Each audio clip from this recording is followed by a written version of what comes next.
Hadja Lobo Camara, ex-sage-femme. Zaidan Joseph, commerçant. Kapé Dobana, ex-professeur. Baldé Ousmane, ex-secrétaire d'État au plan. Magatouba Moriba, ex-directeur cabinet domaine social. Barry 3, ex-secrétaire d'État contrôle financier. Le jour de la pendaison, j'ai vu 4 corps qui étaient pendus. Puis il y avait une grande foule là-bas. Beaucoup de gens étaient venus voir aussi. Puis il y avait des gens qui dansaient en bas là, des femmes qui ont été mobilisées. Je sais qu'elles ne sont pas venues de bon cœur danser en dessous de corps quand même, mais elles ont été mobilisées pour venir faire ça par la force. Parce que quand il y a une réunion de ce genre, c'est le sifflet et les baïonnettes qui vous sortent de chez vous. Les miliciens viennent avec des baïonnettes. Vous êtes obligés de sortir. Coucou la famille, j'espère que vous allez tous bien. Si je vous parle du Camboiro, vous allez me dire certainement que ça ne vous intéresse pas parce que c'est l'histoire ancienne. Mais détrompez-vous. L'histoire ancienne nous permet de nous projeter dans le futur. La génération consciente guinéenne doit réveiller ses morts, doit s'intéresser à son passé historique pour pouvoir se projeter dans le futur. Ce qui s'est passé dans le Camboiro, en Guinée-Conakry, c'était un cas de crime contre l'humanité et que nos responsables politiques, tous les gouvernements qui sont passés ont essayé de nous cacher la vérité, nous les jeunes. Nous devrions en fait faire revivre cette histoire, en parler, dénoncer pour dire plus jamais ça dans notre pays. Et si aujourd'hui la Guinée est confrontée à des tensions ethniques, c'est parce que justement il n'y a pas eu de vérité et réconciliation. Ils ont essayé de cacher à la jeunesse guinéenne la vérité en effaçant les traces. Le Camboiro pourrait être pour nous un symbole de réconciliation, un symbole qui allait permettre, en fait, qui allait servir à la jeunesse guinéenne de tremplin pour pouvoir se projeter. Ceux qui ont eu la chance de visiter l'Allemagne, les camps de concentration à Auschwitz, à Treblinka, à Sobibor, savent de quoi je parle. C'est la même chose, parce que c'est la même chose qui s'est passée en Guinée-Conakry au temps de Sékou Touré. Le sinistre Camboiro, c'était l'usine de la mort. C'était l'usine où des millions et des millions de Guinéens ont été tués, torturés, privés de nourriture jusqu'à ce que mort s'en suive avec la diète noire. Il y avait toutes les couches sociales. Vous aviez des intellectuels, des fonctionnaires, des commerçants, des gens de l'armée, de la police, la gendarmerie, les paysans, les cultivateurs, les agriculteurs, voire même des tisserands. Toutes les couches sociales. Aucune couche n'a été épargnée. Revenir sur notre passé historique, ce n'est pas remuer en fait le couteau dans la plaie, mais plutôt soigner la plaie. Parce qu'on est mal de cette plaie qui a affecté la conscience des Guinéens, qui a affaibli le pouvoir et le développement intellectuel des couches juvéniles guinéennes. Actuellement, le taux d'analphabète a pris un record, a battu un record en Afrique de l'Ouest. Parce que la Guinée est dépourvue de ses intellectuels à cette période-là. Beaucoup de Guinéens ont été tués donc, beaucoup d'intellectuels sont partis, d'où les conséquences de la situation actuelle que nous vivons actuellement en Guinée. Ce sont les conséquences de cette histoire, de cette page noire de notre histoire qu'on est en train de revivre aujourd'hui. Ça se projette dans le temps. Je vous laisse regarder ce reportage qui a été effectué récemment sur l'histoire politique de la Guinée, notamment le Camboiro. Ne tenez pas compte de la qualité des images, c'est un peu flou, mais essayez de comprendre le contenu. Merci et bon visionnage.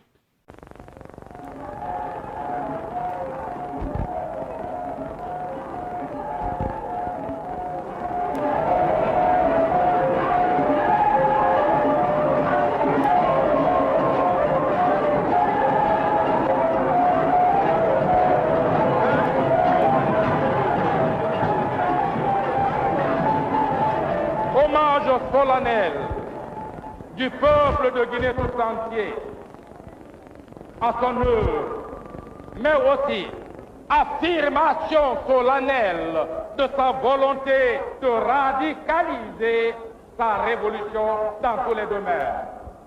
Révolution économique, révolution politique, révolution culturelle, révolution morale, révolution globale et multiforme.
Malgré la répression, le sang et les tortures, l'ère colonialiste ne fait que reculer. Cette évolution générale de la marche des peuples africains vers des lendemains meilleurs est désormais irréversible.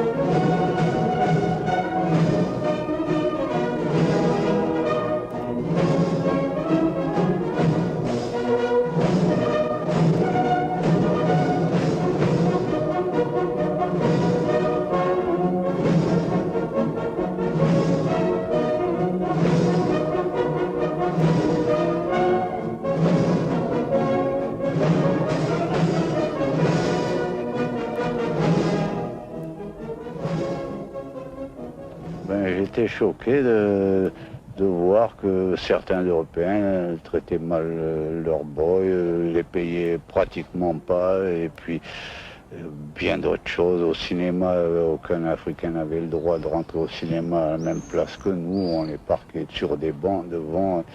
C'était choquant. Et ce qui m'a incité, avec quelques camarades, à me rebeller et à organiser politiquement le groupe d'études communistes en Guinée. C'était contre l'administration coloniale de l'époque. Dès le mois de décembre 1944, c'est moi qui ai fait les premiers recrutements d'autochtones dans le cadre du RDA, Rassemblement démocratique africain. L'affaiblissement des puissances coloniales se conjugue avec la montée des nationalismes africains.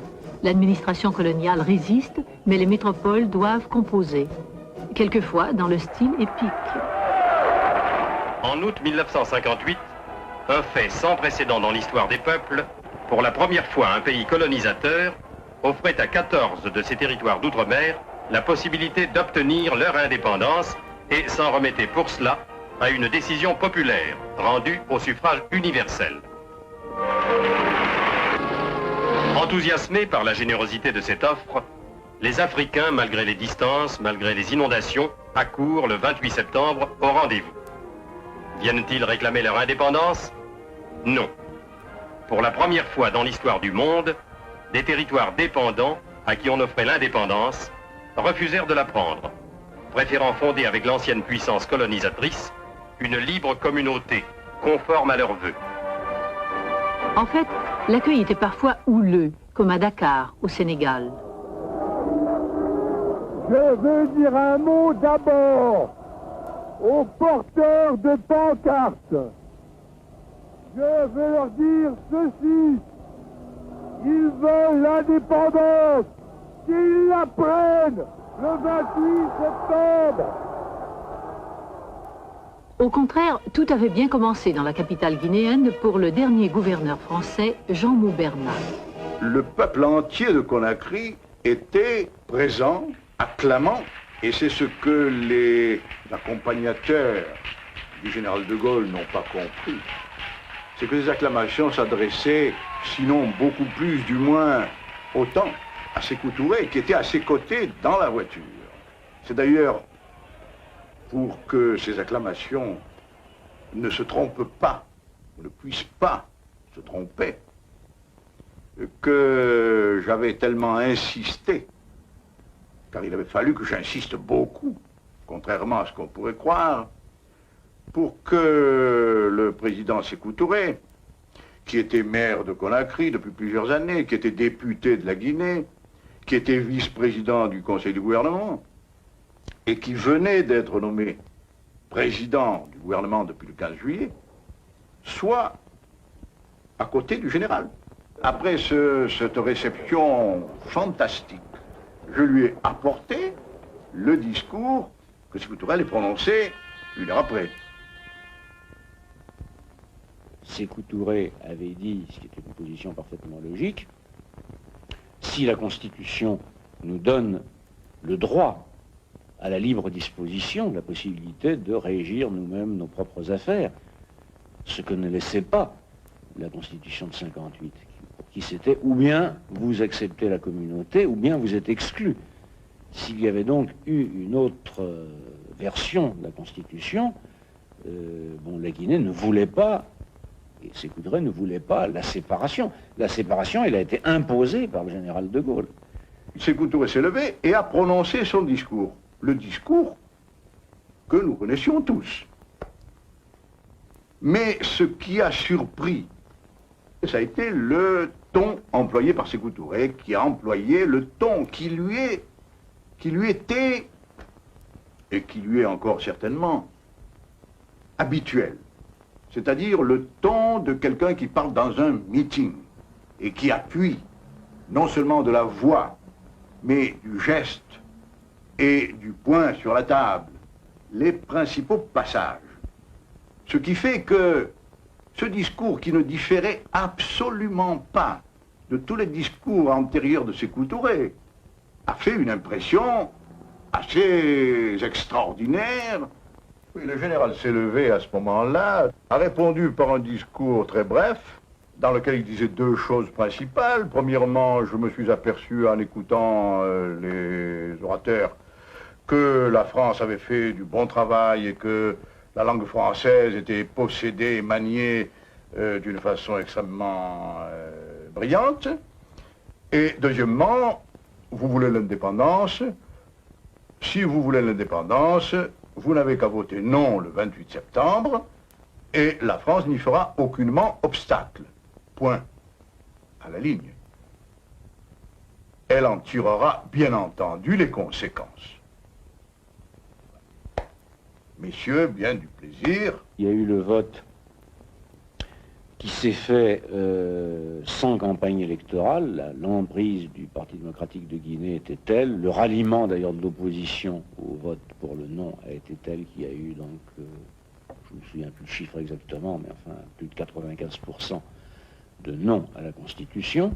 Par un vote massif, 13 territoires sur 14 dirent oui à la France.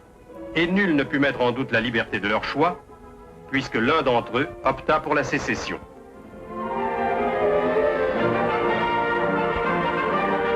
En vertu des promesses formelles du président du Conseil, la Guinée put sur le champ proclamer son indépendance. Le monde entier vit ainsi le crédit qu'on pouvait accorder à la parole de la France. Les militaires, par exemple les parachutistes qui étaient à Dalaba, sont partis en incendiant, en détruisant l'explosif leur cantonnement pour ne rien laisser à la Guinée. Dans la gendarmerie, on a emporté jusque non seulement les armes, mais même les uniformes. Je citais tout à l'heure déjà les administrateurs qui, dans certains cas, avaient emporté jusqu'au registre d'état civil. Au palais du gouvernement, c'était une espèce de cavalcade dans les salles, n'est-ce pas, où des gens venaient emporter les téléphones jusqu'à enlever les prises de courant. Bon, les fonctionnaires guinéens venaient derrière pour essayer de les rétablir. Toutes les archives qui se trouvaient dans les services ont été emportées. Je suis en mesure de témoigner pour avoir vécu des faits et pour avoir, à l'époque, accumulé, cherché et accumulé, n'est-ce pas, des preuves que les complots contre la Guinée des années 58, 59, 60 n'étaient pas du tout des complots imaginaires. Il y a eu bel et bien, ici à Dakar même, des camps d'entraînement de contre-révolutionnaires guinéens et de Dakar. On s'est servi du territoire du Sénégal pour acheminer vers la Guinée des armes et tout un matériel très impressionnant. Mamadou Ba était directeur de la Banque centrale. La France donc, a boycotté ces opérations d'exportation et a refusé d'acheter nos produits sous prétexte que nous n'étions plus en bonne relation avec elle, alors que nous avions des accords à long terme d'exportation. Il a fallu rechercher rapidement des clients nouveaux. C'est pour ça que nous avons, en 60, exporté tous nos produits dans les pays de l'Est. Ce qui nous a amené à prendre des engagements de plus en plus importants vers les pays de l'Est.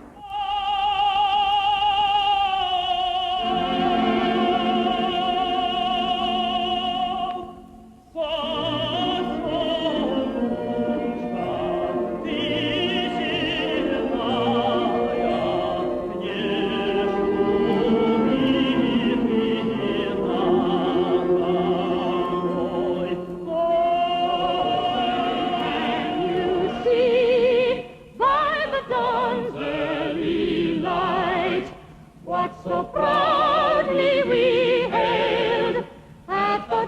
m'appelle William Atwood et j'étais ambassadeur américain en Guinée de 61 à 63 sous le président Kennedy. À ce moment-là, le pays avait été abandonné par la France et la présence des pays communistes était pervasive partout et nous avons, à ce moment-là, on a examiné la situation, voir ce qu'on pourrait faire afin d'aider Sékou Touré à devenir comme il voulait. Il me disait qu'il voulait être non aligné. La situation était un peu changée, mais à ce moment-là, c'était la guerre froide, alors on voyait un cancer communiste là-bas.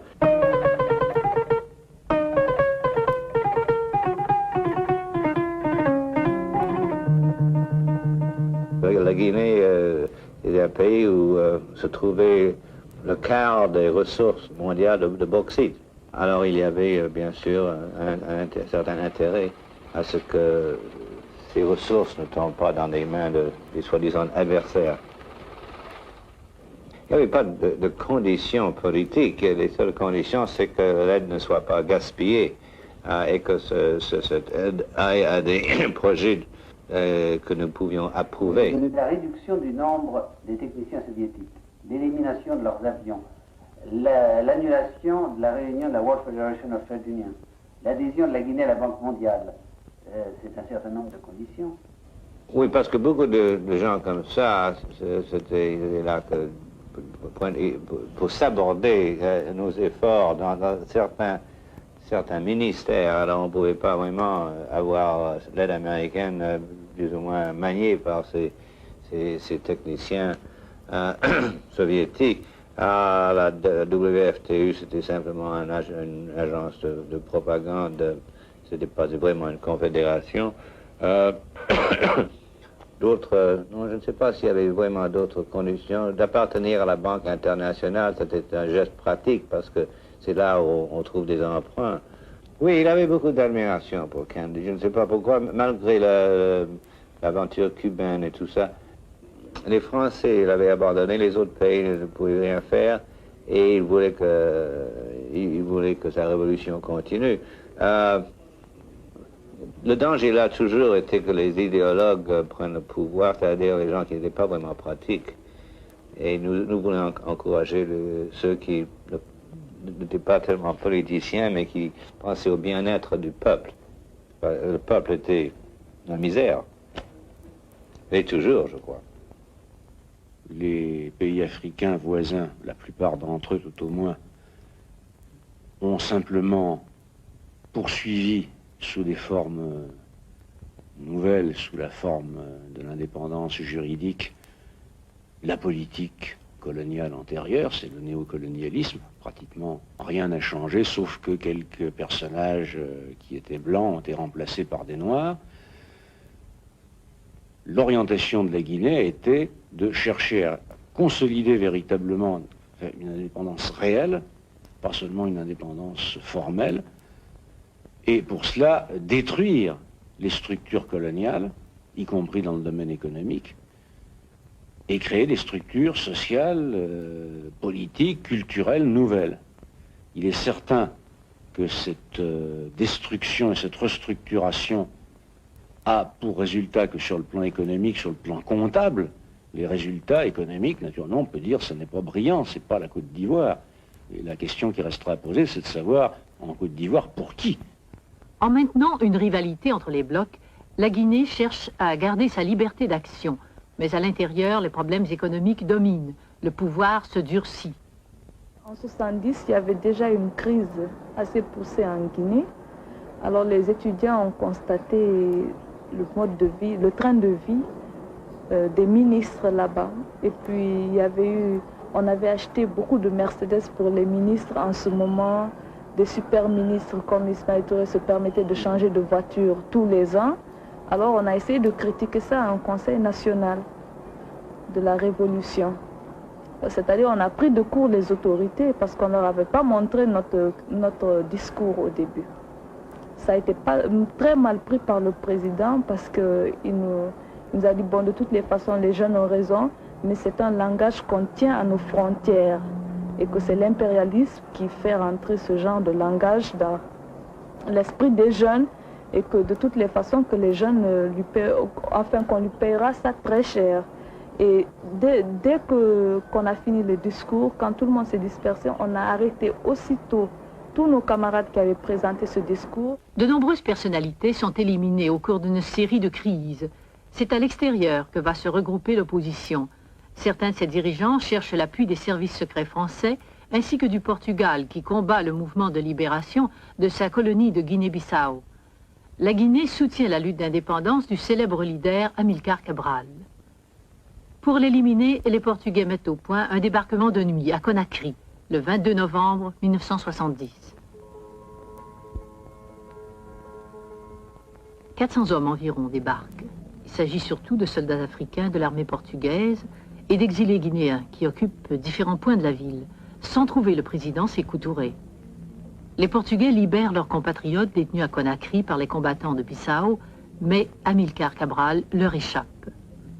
À l'aube, les assaillants réembarquent en abandonnant une cinquantaine d'hommes, lorsqu'à la radio, la voix du président Sékou Touré appelle la population à la résistance. Des bateaux étrangers stationnent encore dans nos eaux territoriales. Camarades du PDG, militants en uniforme et sans uniforme, partout, faites état de vigilance, de fermeté révolutionnaire.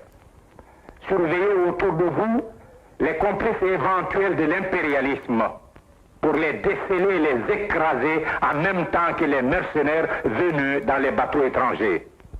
La Guinée se défendra jusqu'à la dernière goutte. Prêt pour la révolution, l'impérialisme à bas, le colonialisme à bas. Une vive solidarité internationale se manifeste en faveur de la Guinée. Mais la population, à part quelques groupes de miliciens, s'est montrée aussi peu disposée à prendre les armes pour le régime qu'à prêter main forte à l'envahisseur. Pour décourager toute tentative ultérieure, Sékou Touré décide de frapper l'opinion. Des arrestations sont opérées en masse, sans précaution. Les pièces à conviction semblent parfois bien anodines. Quand on a arrêté mon père, on est resté comme ça toute la journée sans nouvelles. C'est le soir seulement qu'on est venu nous dire de sortir haut les mains sans aucune affaire.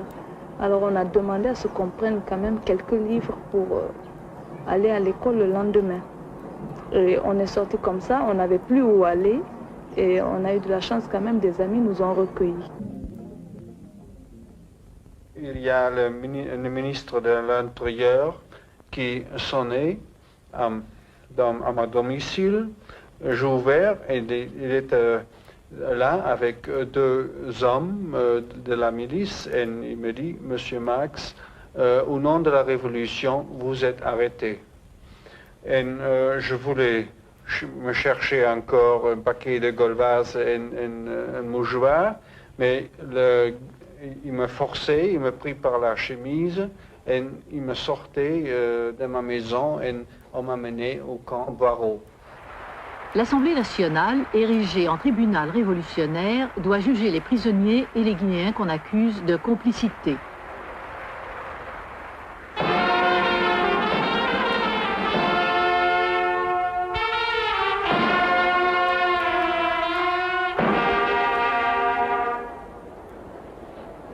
En fait, les 8000 cellules du parti se sont déjà prononcées en écoutant les aveux enregistrés sur bande.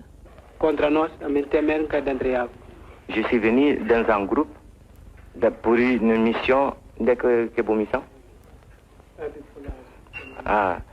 Ma mission était vers le palais du président guinéen. Saibold a également utilisé l'avion cargo militaire pour introduire clandestinement des armes en Guinée. Puis un jour, il m'a demandé si je ne préférais pas accepter carrément de renseigner la France sur ce qui se passait en Guinée. J'ai accepté. Quand le procès est venu, on n'a pas vu les gens qui étaient inculpés. Il n'y a pas eu de... Personne n'est allé au tribunal. Il n'y avait que des bandes radiophoniques qui passaient. Moi, c'est comme ça que je n'ai pas reconnu la voix de mon papa à la radio parce que c'est pas comme ça qu'il parlait d'habitude. Pas du tout. Camarades, honneur!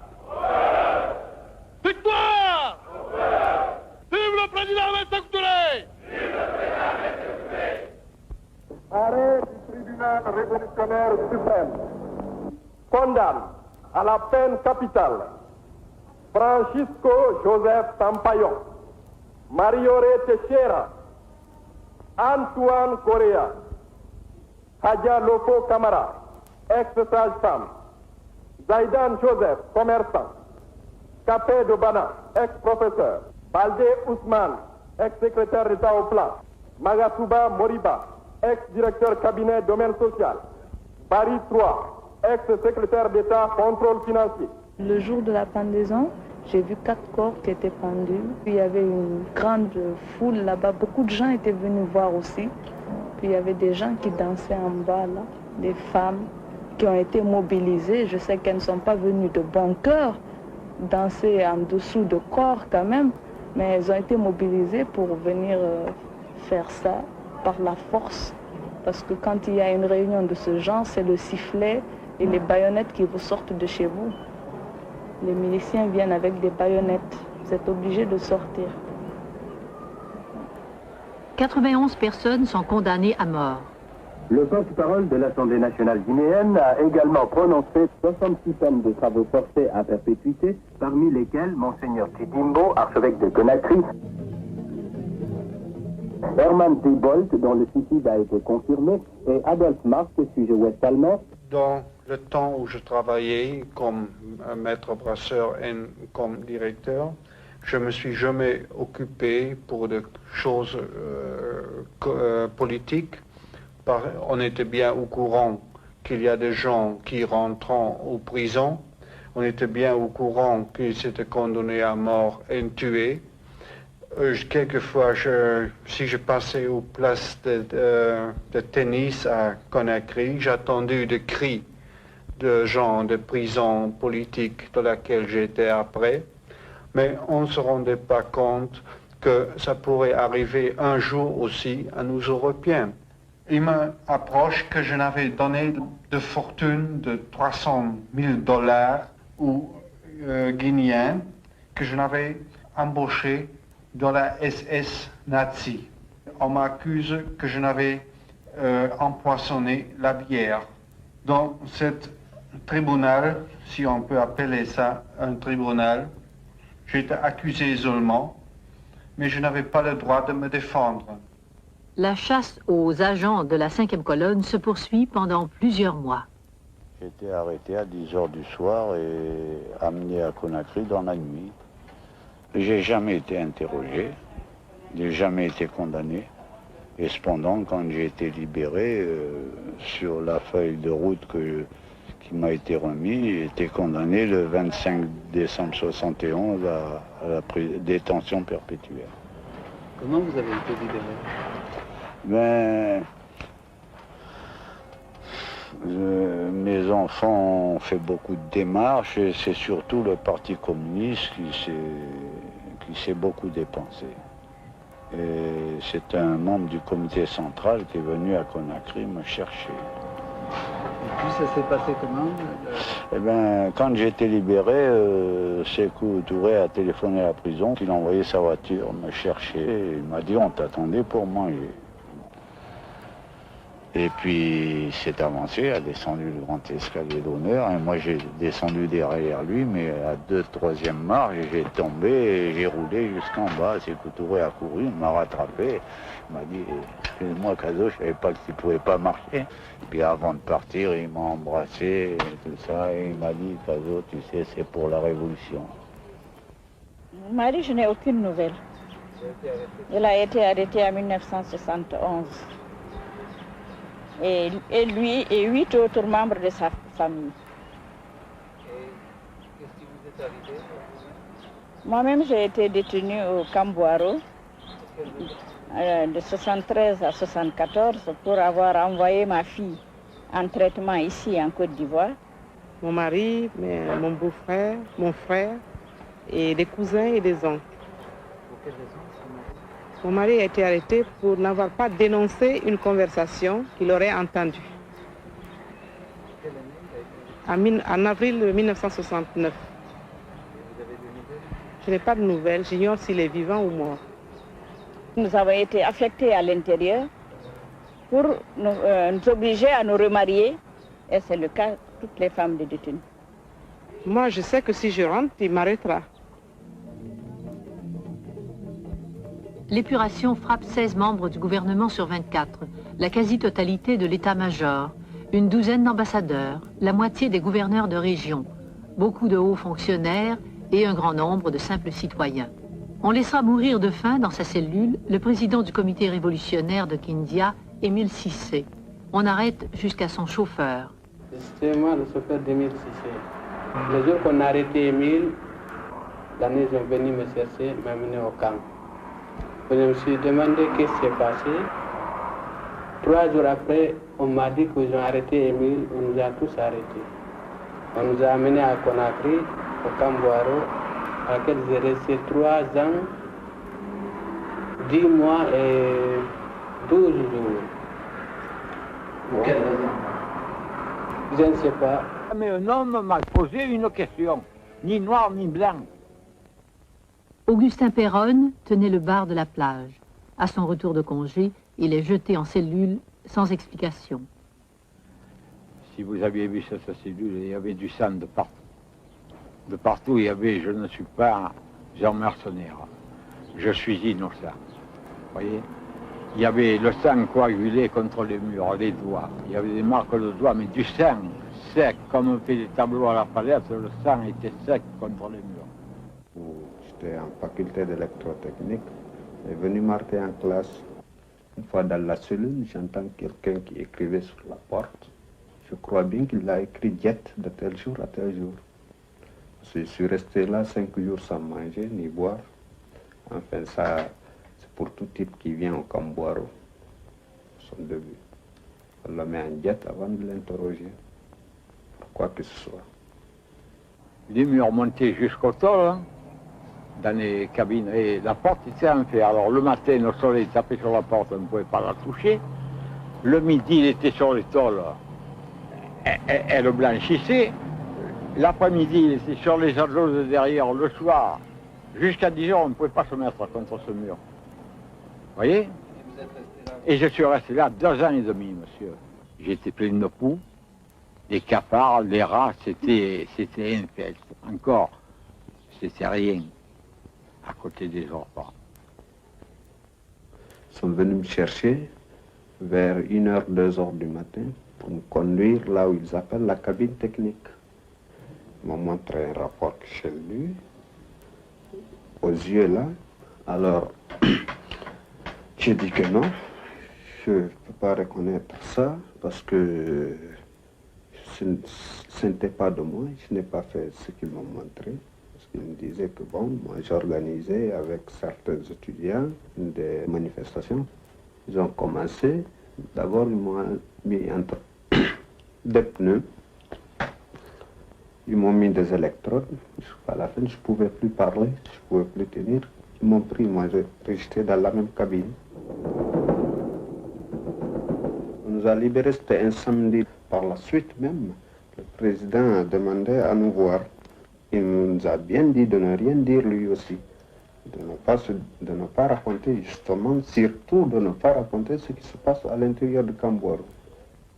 On a reconstitué dans ces grandeurs réelles la cellule du bloc de Boiro. C'est dans cette cellule-là que l'on passait le temps, tout le temps.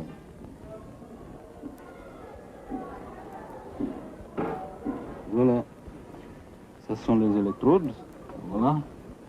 J'en ai ici aussi, j'en ai sur les parties. Vous avez des voleurs de poulets, vous avez des gens qu'on a pris dans les frontières, vous avez des gens qui ont détourné de l'argent dans leur service, tout le bas peuple si vous voulez. Parmi eux, ça meurt depuis.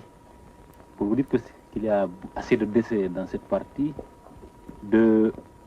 à partir du 23 mars 1974 jusqu'au début septembre, on a enregistré dans les différentes cellules de cette partie de Boiro-là 253 décès. Ça, j'ai vu ces gens-là mourir devant moi. Tout le monde, en quelque sorte, est malade et les gens meurent comme ça, tout naturellement. Vers 10 heures, on nous envoyait une tasse de café refroidi, enfin de l'eau noire, ce qu'on appelait là-dedans un comprimé de pain. Et le seul repas qu'on nous donnait, c'était à 16 heures, un riz saucée avec de l'eau de poisson, si vous voulez. On sentait le poisson là-dedans, mais on n'en a jamais vu. Chacun avait ses deux pots, un pot pour les déchets et un pot pour l'eau. C'est tout ce qu'il y a à bord.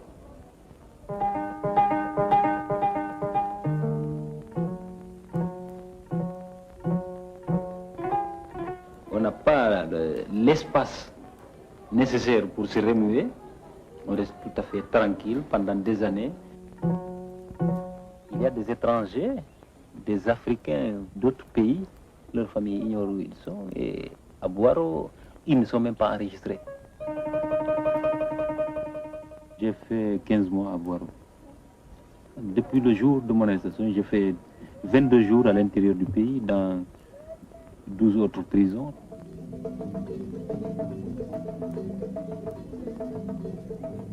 Je suis sorti de Boiro paralysé des membres inférieurs.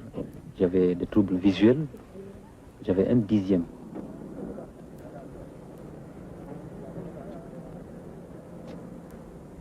Le gouvernement allemand obtient la libération de ses ressortissants qui arrivent, eux aussi, dans un état grave. L'un d'eux a été arrêté au poste frontière pendant son tour d'Afrique à bicyclette.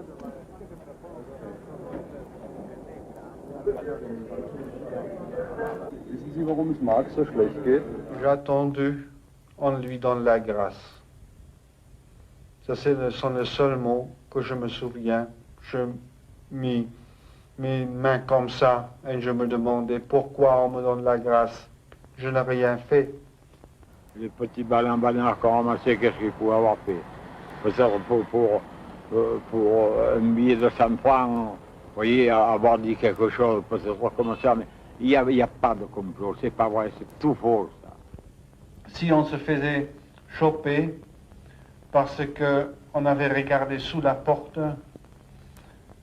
parce qu'on avait du mal, on avait demandé des médicaments, et ça assez souvent ou trop souvent, on était puni dans une chambre spéciale.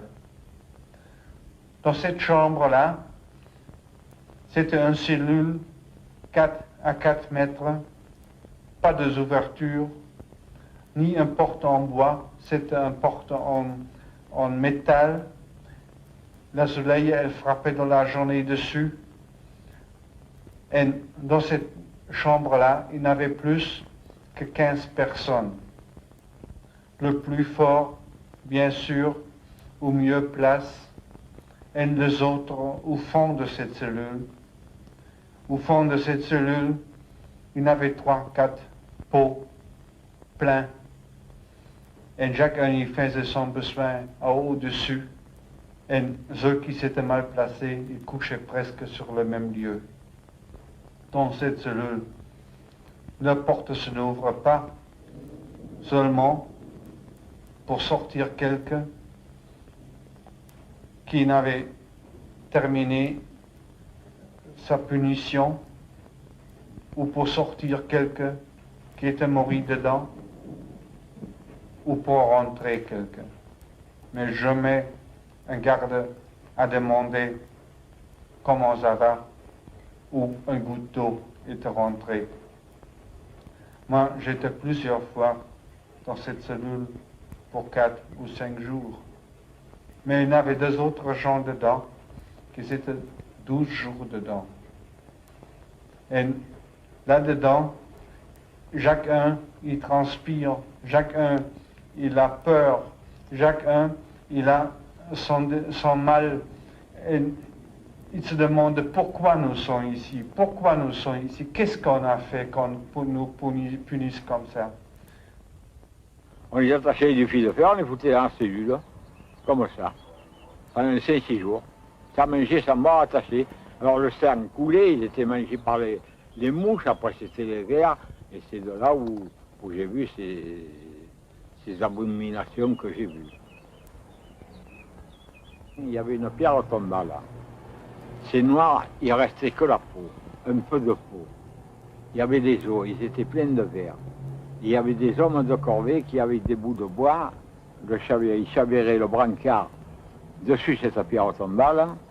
Cet Africain qui, avec les peaux, était plein de verre, avec un bâton et un jet, il le brossait pour lui lever la vermine. Dès qu'il avait un peu nettoyé, il le remettait sur le brancard, il le refoutait dans la cellule.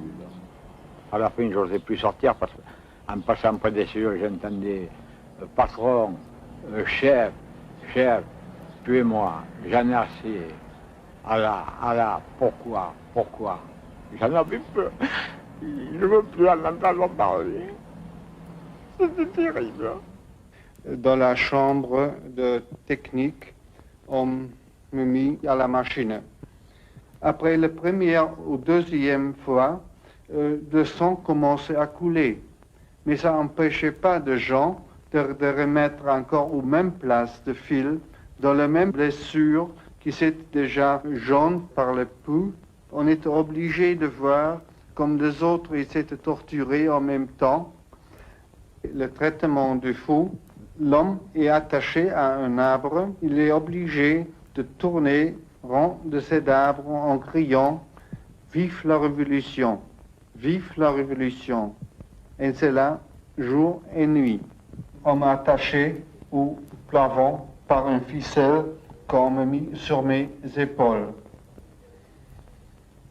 Posé sur cette position, j'ai vu dans cette nuit et beaucoup de nuits qui suivaient, deux hommes qui ont tiré des ongles de leurs doigts. Moi-même, on me tirait des ongles de mes doigts. On nous posait notre main sur une table et on rasait avec un rasoir la peau dans notre main. C'est Ismaël Touré lui-même qui éteignait ses cigarettes sur mon corps et il donnait l'ordre à un soldat d'éteindre une cigarette dans mon arrière. J'ai vu dans cette position où on apportait une femme d'un Africain qui était avec moi pendu de la façon comme je viens de le dire, où le soldat s'amusait avec cette femme. On nous disait toujours, si vous lisez votre déclaration, ça s'arrête immédiatement. On vous donne à manger, on vous donne à boire. La torture s'était toujours faite par l'assistance soit d'Ismaël Touré ou soit Keïta Seydou, ambassadeur de Guinée à Paris. J'étais couché par terre. Des soldats me tenaient par les bras et mes pieds. Et Keïta Seydou, il me cassait les dents avec le talon de ses chaussures. Il tapait dans mon visage. J'ai été témoin, comme Keïta Seydou a tué lui-même un homme parce qu'il ne voulait pas lire des mensonges qui s'étaient préparés pour passer à la radio. Un homme qui n'avait fait toute torture, un homme qu'on avait coupé avec le rasoir son arrière. Ces jours-là, cette chambre technique semblait d'un abattoir.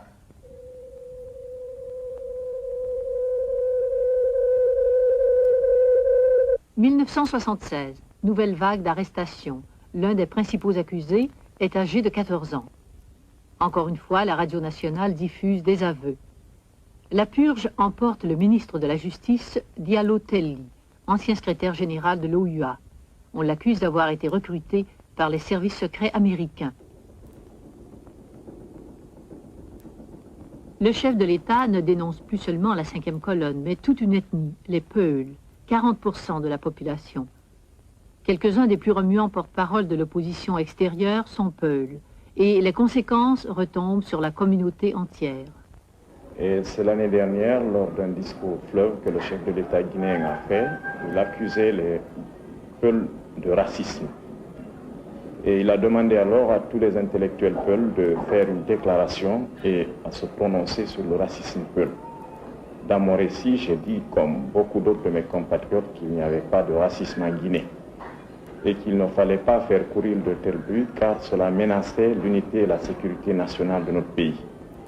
Cela m'a valu d'être emprisonné 3 mois au Kambouaro. J'étais professeur de radio. J'étais ingénieur de la météorologie à l'aéroport international de Conakry. J'étais le premier ingénieur formé dans ce domaine par l'État après l'accession à l'indépendance. C'est un travail qui était très apprécié. C'est un poste qui est très important en Guinée. Qu'est-ce qui vous a décidé à partir? Les Nations Unies m'avaient offert une bourse de formation pour le doctorat à Nairobi. Et les préparatifs étaient presque terminés. Et le gouvernement m'a notifié que je ne pouvais plus aller parce que j'étais Peul. Et donc je me suis rendu à la présidence pour m'enquérir des informations nécessaires afin de me rassurer ce qu'il y avait. On me dit que je ne pouvais pas partir. Et donc j'ai dit au président de la République que je considérais ce acte comme étant un acte inamical. Je suis rentré à la maison. Un camarade est venu me dire que j'ai tenu des propos qui risquaient de m'amener au Kambouaro. Donc aussitôt j'ai pris mes dispositions, j'ai abandonné toute ma famille, tous mes biens et j'ai pris les frontières. Les arrivées clandestines aux frontières, Kédougou, au Sénégal, fin 77.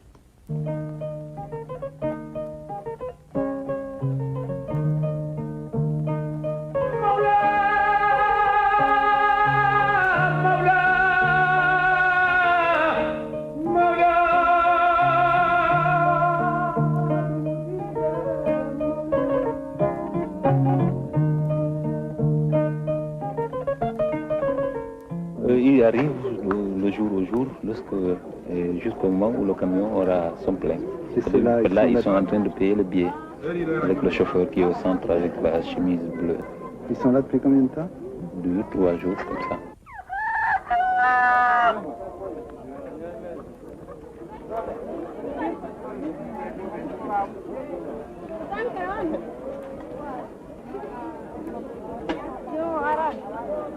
Nous avons des postes frontaliers qui d'abord ils doivent passer au contrôle. Et pour ceux-là qui n'ont pas de papier, ils sont soit refoulés, soit mis à la disposition des autorités sénégalaises pour leur contrôle éventuellement. Est-ce que vous les refoulez en Guinée? On les refoule effectivement quand ils ne sont pas en règle au point de vue papier. J'ai vu beaucoup de gars qui arrivent chez nous blessés, des fois par balle.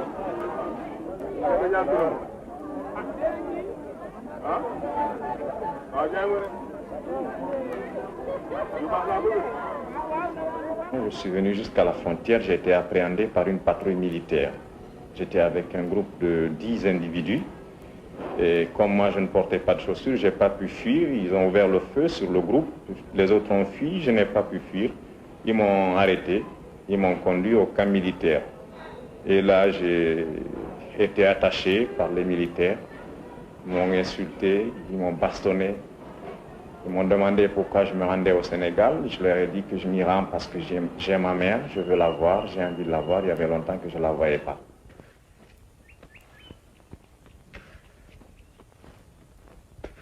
Il est venu il y a 3 ans. Il a sa famille là-bas, il a sa concession là-bas. Il a l'intention de retourner un jour. Et maintenant? On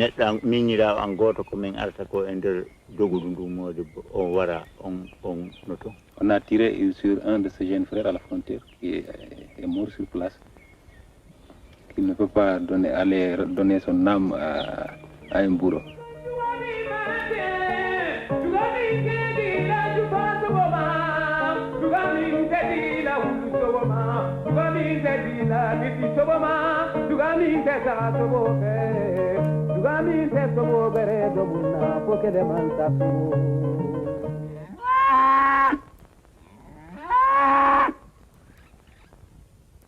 Les éleveurs ont toujours suivi leurs troupeaux par-delà les frontières, mais traditionnellement attachés leurs bêtes, ils se fixent aujourd'hui à l'extérieur pour éviter les réquisitions.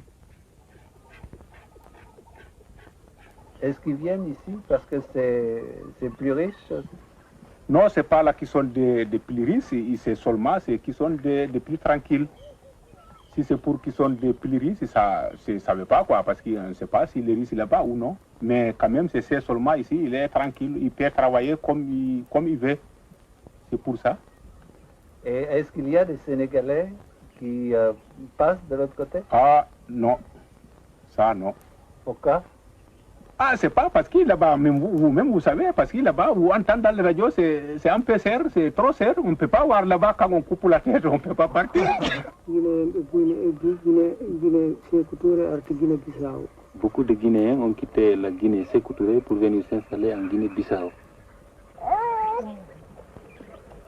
Il était responsable politique, maire d'un PRL.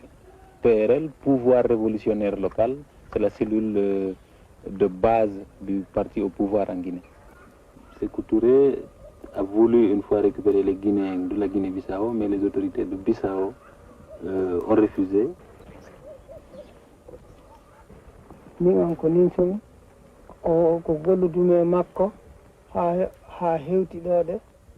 Il dit que ce qu'il regrette, c'est d'avoir travaillé avec le chef de ce régime jusqu'à son départ, parce qu'il sait qu'il a participé à la destruction de son propre pays.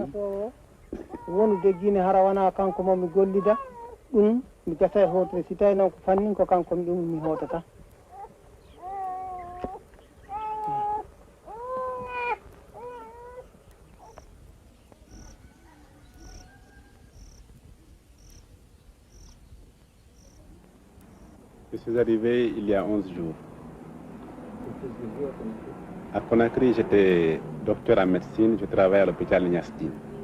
Ce qui m'a décidé de partir, c'est surtout l'insécurité dans laquelle je vivais dans le pays. C'est-à-dire que je ne pouvais faire confiance en personne, ni à mes parents, ni à mes amis, ni à mes collaborateurs de service. Chacun a peur de chacun, et ceci 24 heures sur 24. Vous avez peur d'être arrêté pour quelque chose dont vous ignorez complètement. Et aussi les conditions dans lesquelles nous travaillons. Les médicaments manquent. Depuis les antipaludiques, les antiparasitaires, les antibiotiques. Le matériel technique avec lequel on travaille fait défaut. Vous avez un malade, vous posez un diagnostic, comment le traiter? C'était pénible. Évidemment, pour les conditions matérielles, là on était choyés par la population. Tout le monde vous fait des cadeaux. Mais pour ce qui est de l'État, aussi, il y a des logements pour les médecins. Ce n'est pas du tout pour des difficultés pécuniaires, je veux dire matérielles, que j'ai quitté. Non. Je suis parti un matin sans dire au revoir à personne. Ma famille ne savait pas où j'allais.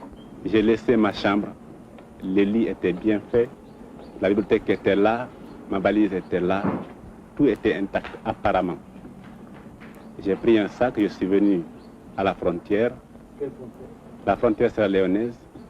Là, il fallait payer des passeurs. Est-ce que les Guinéens sont en sécurité sur la voie? Ils ne sont pas en sécurité. Depuis qu'il y a eu l'entente entre le gouvernement sierra-léonais et le gouvernement guinéen, puisque un individu peut être extradé par le gouvernement sierra-léonais de la Sierra-Léone en Guinée, où il est amené directement emprisonné. Dans tous les pays d'accueil, l'extradition est une menace permanente. Ici, des fois, le gouvernement guinéen accuse le gouvernement ivoirien. Pour cette raison, nos frères qui fuient pour la Côte d'Ivoire, la police les ramasse et puis les évacue, les expulse au dehors, veut dire à la Guinée. C'est ainsi que tout récemment, mon neveu s'est pointé ici, il a été saisi par la police. Il a été expulsé tout récemment de l'autre côté, veut dire en Guinée. La police l'a refoulé là-bas? L'a refoulé là-bas. Qu'est-ce qui lui est arrivé là-bas? Alors actuellement, il se trouve avec les gendarmes guinéens, on lui garde un mauvais sort là-bas. Alors, depuis l'indépendance, quelqu'un qui n'est jamais sorti, il a toujours tendance à sortir par la curiosité. Même sur le marché, on voit un jeune Guinéen qui vient de rentrer, il voit les marchandises, il est étonné, il est ébahi, on sent toujours que c'est un Guinéen. Alors, automatiquement, des fois, il est saisi par la police. J'étais à l'école de Tougué. Je suis venue, j'ai demandé à la mère la permission de venir ici. Elle m'a dit de venir. Je suis venue et il ne m'a rien donné parce qu'il n'y avait rien. Je suis venue sur la route avec mon camarade. On ne connaissait rien. On ne connaît même pas la route. Quand on vient dans un village, on nous montre la route, on y va. À la frontière, on n'a rien vu. On est venu, on a traversé l'eau, on a passé, on est venu à Bamako, au Mali. On est venu là-bas, on nous a dit si vous avez rencontré les militaires, on a dit non. On est venu jusqu'à Guémégué, il y avait des gens qui nous ont trouvés là-bas. Les clandestins sortent à pied des chemins de brousse. Des transporteurs vont les chercher. Leurs tarifs sont lourds. La frontière n'est pas toujours accueillante pour les Guinéens qui n'ont pas réussi à se procurer des papiers. Il faut payer tribut aux gendarmes, quelquefois en nature, pour les femmes.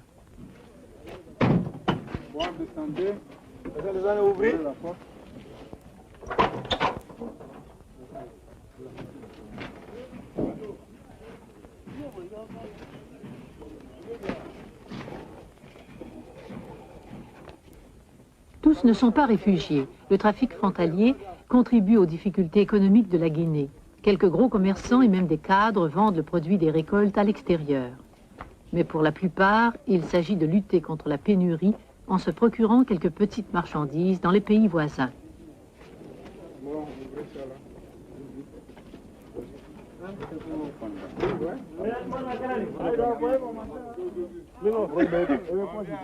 En Côte d'Ivoire, à Danané, à Mans, des quartiers entiers sont guinéens. Parmi les premiers installés, beaucoup d'anciens soldats enrôlés dans l'armée française que la Guinée n'a pas voulu réintégrer. C'est nous, notre président ne veut pas nous voir. Il ne peut pas nous voir. Ici, l'adjudant s'est tué. Ma femme Marie, ce qui m'emmerde de plus, parce que plus mes 14 enfants, je reçois régulièrement alors des Guinéens qui viennent en exil comme nous, par exemple. Ils viennent s'installer avec nous. Les autochtones eux-mêmes sont très très gentils. Ils nous donnent des portions de forêt où on peut faire des champs de riz ou même planter du café ou cacao. On ne paye pas.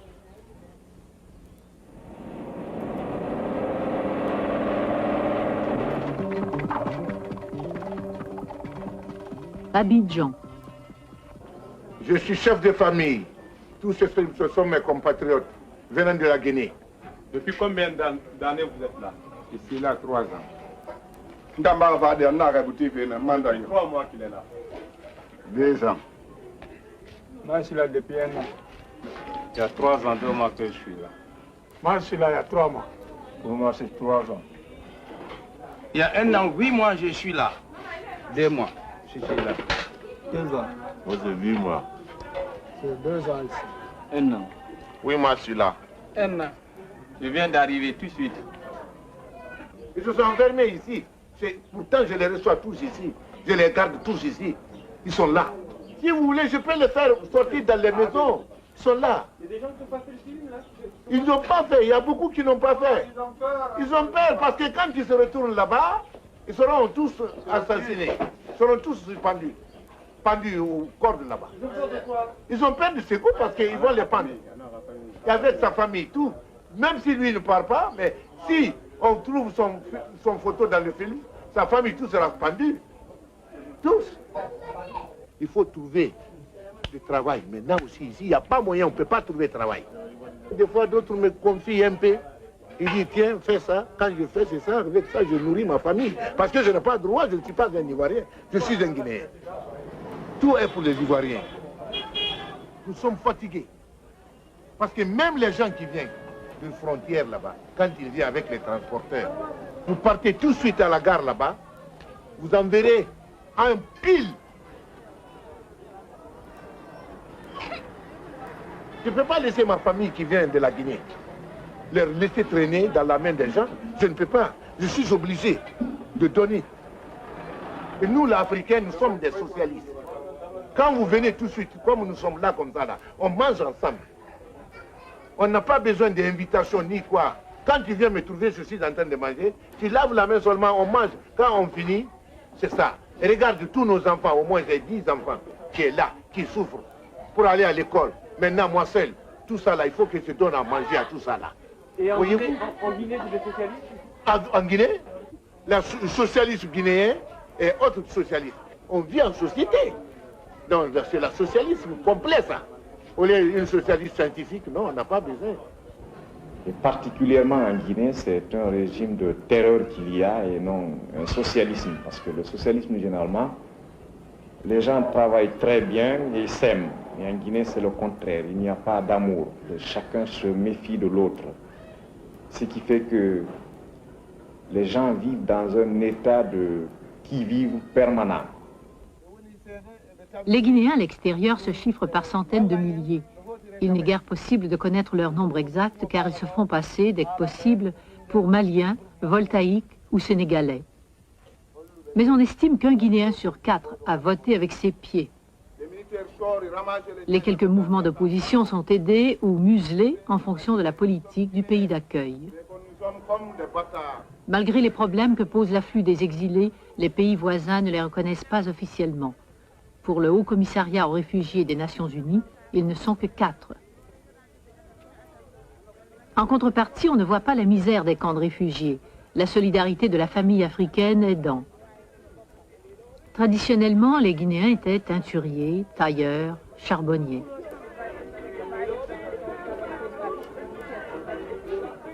Ils débordent à présent ces activités, accroissant les difficultés d'emploi. Aussi sont-ils peu à peu écartés de certains secteurs, comme la distribution du pain.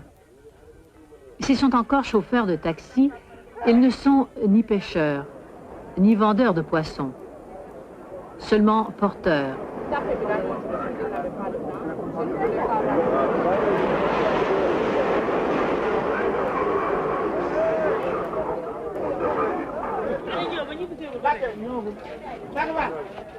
Marchands de cigarettes ou de noix de coco au bord des routes.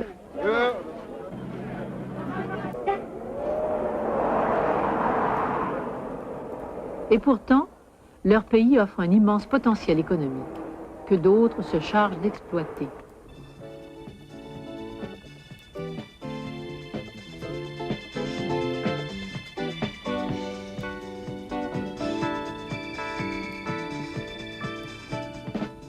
Michel Edouin. Je suis resté 4 ans en Guinée. Moi, j'étais contremaître. On travaillait dans le site de la mine de bauxite, la Alcoma, la compagnie de bauxite de Guinée. Les expatriés là-bas, on était environ 400, dont au moins 200 Québécois. C'était assez agréable, oui. Enfin, le salaire était assez bon. Les conditions de vie, bien, les gens étaient bien logés. Et puis, aussi avec la portion de salaire payé en devise locale. Alors, les gens pouvaient se payer un serviteur, un homme à tout faire, un jardinier. L'expatrié, je gagnais en général 1600 à 2000 $ par mois. Enfin, il y avait des gens qui occupaient des postes plus importants, dans les 3 à 4 000 $ par mois. On avait le droit à 2 voyages par année payés par la compagnie.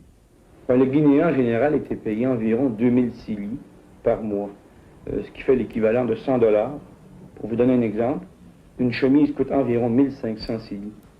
Et puis le type recevait, lui, environ 2000 cili par mois.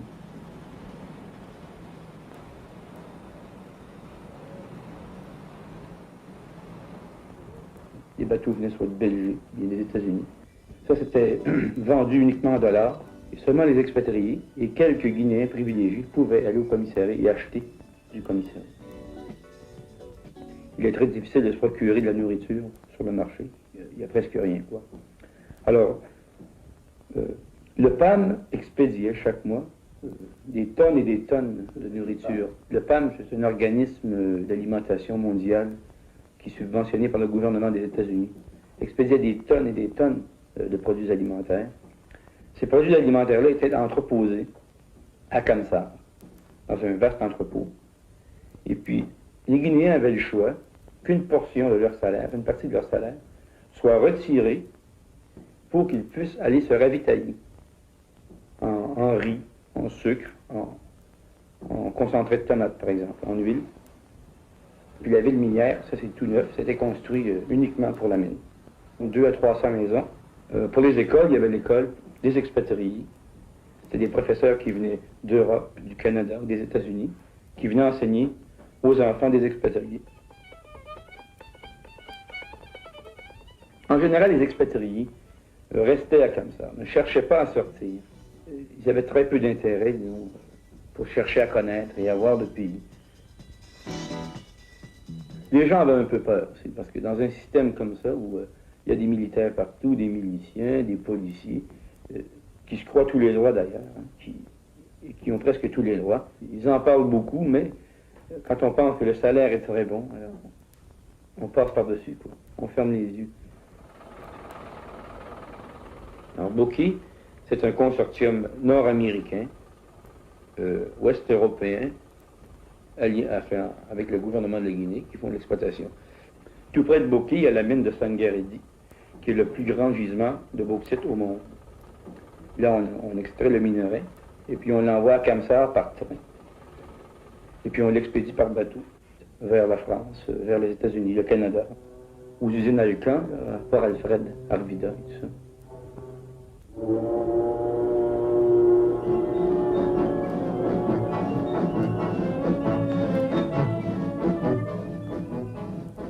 Tout le côté financier est administré par Pittsburgh, par les Américains.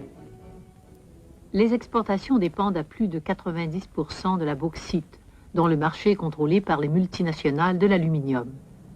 À l'exception de l'usine de Frigia, construite avant l'indépendance, la bauxite n'est pas traitée sur place, mais dans les pays industrialisés. Les complexes miniers constituent des enclaves tournées vers l'étranger, sans guère d'effet d'entraînement sur l'ensemble de l'économie.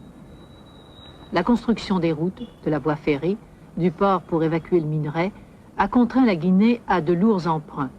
Le remboursement de la dette est prélevé directement sur les bénéfices par les banques concernées. Il y a un pourcentage qui va aux partenaires du gouvernement, enfin, des compagnies comme l'Alcan, l'Alcoa, tout ça. Et qu'est-ce qui revient est censé aller au gouvernement guinéen. Quand le gouvernement a remboursé les partenaires sur le frais des dépenses, les achats et tout le reste, alors il reste à peu près rien.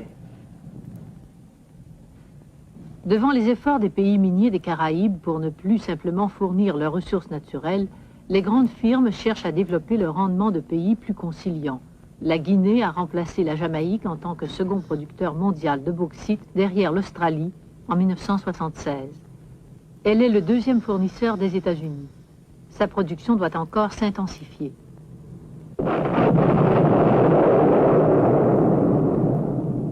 Tous les types qui étaient très compétents sont sortis du pays. Et là, il reste maintenant les autres. Les gens qui ont peut-être une formation moins bonne que ceux qui sont partis. Et puis ces gens-là, on les a mis à des postes très élevés. Alors quand ils viennent discuter avec des représentants, par exemple, comme Alcoa, ou la firme Pichelet, ou bien Alcan, ces types-là envoient des avocats, des hommes d'affaires, des représentants qui sont très compétents. Eh bien, les types ne peuvent pas arriver et négocier des contrats qui vont être en faveur de la Guinée. Toutes nos entreprises, ils ont atteint d'un gaz. La diversification des partenaires commerciaux n'a pas beaucoup modifié la situation. L'exploitation du gisement de Kindia par l'Union soviétique sert en grande partie à rembourser la dette envers ce pays. 2 millions. 500 000. 2 millions et demi de tonnes. Nous aurons l'occasion d'aller à Kindia demain. Le rôle de fournisseur de matières premières bon marché ne pourra que s'accentuer par l'exploitation du fer du mont Nimba. La sollicitude des pays industriels est à la mesure des richesses considérables du sous-sol guinéen. C'est loin le Canada? Très loin, mon petit gars. Mais alors, qu'est-ce que tu fais chez moi, en Guinée? Mon travail, mon gars. Avec les ingénieurs de ton pays et la CANAC, nous mettons au point les systèmes de transport ferroviaire. Ferroviaire? Oui, tu sais, le transport par rail, les trains, les voies ferrées. Nous le faisons ici en Afrique, mais aussi en Amérique du Sud, en Extrême-Orient, aux Antilles, pour que des pays qui ont besoin d'aide puissent devenir de grands pays. Aussi grand que le tien? Sait-on jamais? Mais pourquoi tu fais tout ça? Pourquoi? Parce qu'au CN, on aime bien rendre service.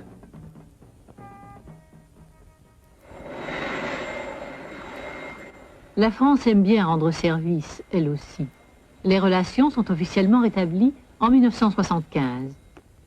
Camarades, vous nous permettrez de façon symbolique, pour concrétiser la phase nouvelle des rapports franco-guinéens, d'embrasser son Excellence, le Président de la République française, Monsieur Valéry Giscard d'Estaing, en la personne du ministre de la Justice, garde-sceau de la République française.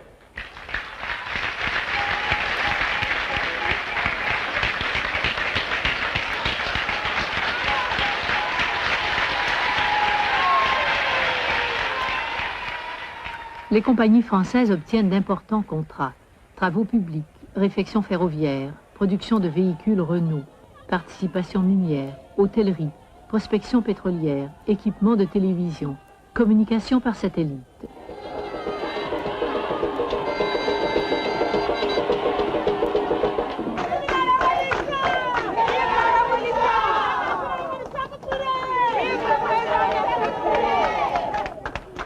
La France est prête à répondre à votre souhait de coopération. La France, nulle part, n'impose sa coopération, mais elle l'offre de la manière la plus libre, la plus fraternelle et la plus généreuse. La France éternelle, la France de la résistance. Depuis plusieurs années, on a vu interdire en France un certain nombre d'ouvrages sur l'intervention des chefs d'État africains qui se sentaient attaqués par ces ouvrages. Bon, il s'agit de livres notamment sur le Zaïre, sur le Cameroun et plus récemment sur la Guinée. Prison d'Afrique, le témoignage d'un détenu libéré à l'occasion de la reprise des relations diplomatiques. Jean-Paul Alata, naturalisé guinéen, conseiller depuis l'indépendance du président Sékou Touré, arrêté en 1971, il raconte ce qu'il a subi et vu pendant ses 54 mois de détention. Le livre a été interdit parce qu'il gêne les milieux d'affaires. C'est tellement net que dès le mois de juillet 1976, on m'avait convoqué aux renseignements généraux où on m'avait fait des propositions très précises en me disant qu'on me rendrait ma femme et mon enfant, qu'on m'assurerait une situation qu'on reconnaissait d'ailleurs être en train de détruire si je renonçais à faire paraître le livre. Le ministre des Affaires étrangères au ministre de l'Intérieur. Monsieur Alata connaît bien la politique guinéenne et ses acteurs. Ces révélations, certainement intéressantes, risquent d'être gênantes pour les autorités guinéennes. Aussi, je vous serais reconnaissant de ce que vous pourriez faire pour empêcher la publication en France de cet ouvrage. Depuis que le livre a été saisi, de nombreuses conventions étaient déjà signées entre les groupes financiers et les trusts français et la Guinée. La France est pour la liberté, la France espère, avec le peuple guinéen, bâtir la liberté à travers le monde. Vive l'unité du monde, vive la Guinée en marche vers le progrès.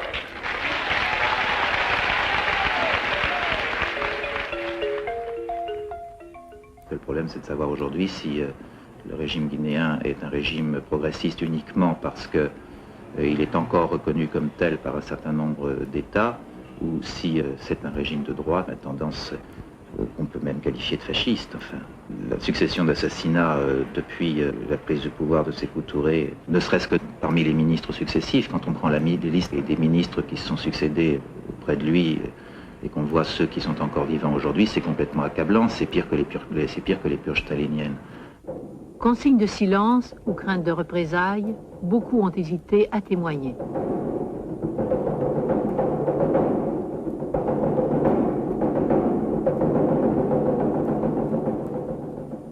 Abdoul Goudoussi a pris le risque d'être expulsé de France. Jusqu'à présent, mes papiers ne sont pas règlés depuis que je suis arrivé. Ça me crée pas mal de difficultés, mais le témoignage, moi, je le préfère mieux que les papiers. Dans la cabine technique, la torture s'est toujours faite par l'assistance soit d'Ismaël Touré ou soit Keïta Seydou. Le tournage dans les pays voisins s'est fait en dépit de la réticence des autorités. 20 ans après l'indépendance, sous la pression des États-Unis et de la France, le régime guinéen assouplit son attitude. Pour obtenir l'aide économique qu'exige le mécontentement populaire, la Guinée va-t-elle réintégrer tout à fait l'orbite occidentale? Fallait-il tant de sacrifices? Et que les hommes acceptent ça parce qu'ils le savaient. Hein. Dans le monde entier, ça se savait. Dans tous les pays, ils savaient comment, dans quelles conditions nous étions. Ils le savaient et ils n'ont rien fait. Et ils se disent des hommes, mais que chacun se regarde et qu'ils se rendent compte de ce qu'ils ont fait et de ce que nous avons tous fait.